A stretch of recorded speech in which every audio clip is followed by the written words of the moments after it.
இந்த தாமரை யார் அப்படின்னா மிகச்சிறந்த பெண்ணிய கவிஞர் அப்படின்னு சொல்கிறாங்க. இவர் கவிஞர் மட்டுமல்ல, மிகச்சிறந்த எழுத்தாளரும் கூட. ஒரு கனவு கொஞ்சம் கள்ளிப்பாடும், இன்னும் பல சிறுகதைகளை எழுதியிருக்கிறாரு. பாடல் பாடியிருக்கார், பாடலாசிரியராகவும் விளங்கியுள்ளார். இப்படி பன்முகம் கொண்டவர் இந்த தாமரை. நம்ம பாடப்பகுதியில் என்ன கவிதை வச்சுருக்கோம் அப்படின்னா, அந்த தீர்ப்புகள் கவிதை வச்சுருக்கோம்.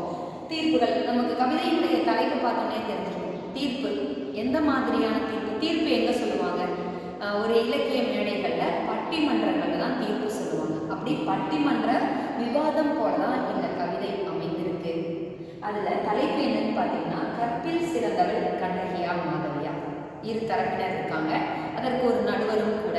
ஒரு தரப்பினர் என்ன சொல்கிறாங்க? கற்பில் சிறந்தவள் கண்ணகியே அப்படின்னு சொல்கிறாங்க. இன்னொரு தரப்பினர் என்ன சொல்கிறாங்கன்னா, கற்பில் சிறந்தவள் மாதவியே அப்படிங்கிறாங்க. அதாவது தன்னுடைய முதல் கட்சி கற்பில் சிறந்தவள் கண்ணகி அப்படிங்கிற அந்த கட்சி என்ன சொல்லுது அப்படின்னா, கோவலனும் கண்ணகியும் மதுரை மாநகருக்கு போகிறாங்க.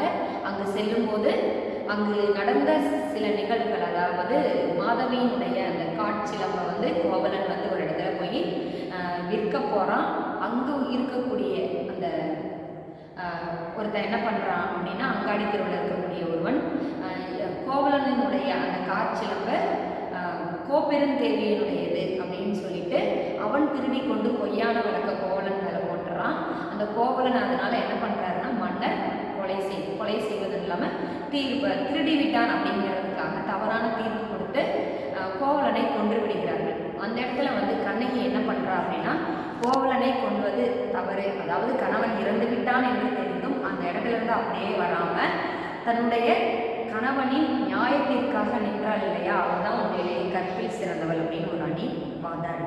இன்னொரு அணி என்ன சொல்லுன்னா, இருந்தும் மாதவியை கற்பில் சிறந்தவள் அப்படின்னு இன்னொரு அணி சொல்லுது. அதற்கு என்ன காரணம் அப்படின்னு பார்த்தீங்கன்னா, மாதவியினுடைய குலத்தொழில் ஆடல் தொழில், அதாவது தன்னுடைய குலத்தொழிலாக ஆடல் தொழில் இருந்தாலும் தவறு செய்வதற்கு மிக பெரிய ஒரு தரப்பினர் கற்பில் சிறந்தவள் கண்ணகியே அப்படின்னு சொல்கிறாங்க. இன்னொரு தரப்பில் கற்பில் சிறந்தவள் மாதவியே அப்படின்னு சொல்கிறாங்க. அதாவது இந்த மாதவியே அப்படின்னு சொல்கிறவங்க என்ன கருத்தை முன்வைக்கிறாங்க அப்படின்னு பார்த்தோம்னா, குலத்தொழில், அதாவது மாதவியினுடைய தொழில் ஆடல் தொழிலாக இருந்தாலும் அந்த குலத்தொழிலுக்கு நடுவே தவறு செய்வதற்கு மிகுதியான வாய்ப்புகள் கிடைத்தாலும் மாதவி எந்த தவறும் செய்யாமல் ஒருவனுக்கு ஒருத்தி என்று தன்னுடைய வாழ்க்கை முழுவதுமே கோவலனுக்கே அர்ப்பணித்து கொண்டவள் மாதவி. அந்த மாதிரி மாதவியும் கற்பில் சிறந்தவளே அப்படின்னு சொல்லிட்டு இன்னொரு தரப்பினர் தன்னுடைய வாதத்தை முன்வைக்கிறாங்க. இந்த இரண்டு வாதங்களையும் கேட்டுக்கொண்டிருந்த நடுவர் கடைசியாக ஒரு தீர்ப்பு சொல்றாரு. என்ன தீர்ப்பு அப்படின்னா, கற்பில் சிறந்தவள் கண்ணகியா மாதவியா அப்படின்னு கேள்வி கேட்கும்போது கற்பில் சிறந்தவர்கள் இருவருமே, அதாவது கண்ணகியும் கற்பில் சிறந்தவள் தான். ஏன்னா கோவலன் மட்டுமே தன்னுடைய வாழ்க்கை அப்படின்னு வாழ்ந்ததுனால கண்ணகியும் கற்பில் சிறந்தவள் தான்.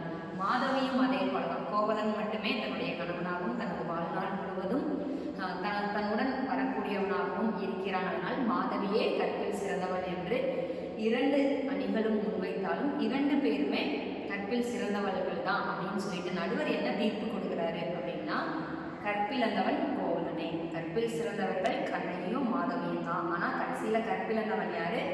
கோவலனே அப்படின்னு சொல்லிட்டு இந்த சமூகம் விதிக்கப்பட்ட அந்த நியதிகளுக்கு மாறாக ஆண் நடந்தாலும் சரி பெண் நடந்தாலும் சரி கற்பு என்பது இருவருக்கும் உடையது தான். அது பெண்ணுக்கு மட்டும் நிர்ணயிக்கப்பட்டது அல்ல, இருவருக்குமே உரியது அப்படிங்கிறத உணர்ந்து கொள்ள வேண்டும் அப்படிங்கிற கருத்தை தாமரை இந்த தீர்ப்புகள் கவிதையை முன்வைத்து நடுவராக இருந்து அந்த கவிதைக்கு தீர்ப்பும் கோவலனே கற்பிழந்தவன் என்று வழங்கியதை எதை காட்டுகிறது அப்படின்னு பார்த்தோம்னா, ஒரு பெண் என்பவள் எப்படி இந்த சமூகத்தில் பார்க்கப்படுகிறாள், எப்படி பார்க்கப்பட வேண்டும் அப்படிங்கிற ஒரு நியாயத்தை கேட்பது போல இந்த தீர்ப்பு கவிதையை எழுதி தாமரை தன்னுடைய ஒரு பெண் கவிஞர்களாக தன்னுடைய இந்த படைப்பில் தன்னை ஒரு பெண் கவிஞராக ஆணித்தனமாக பதிவு செய்து கொண்டது நமக்கு புலப்படுகிறது.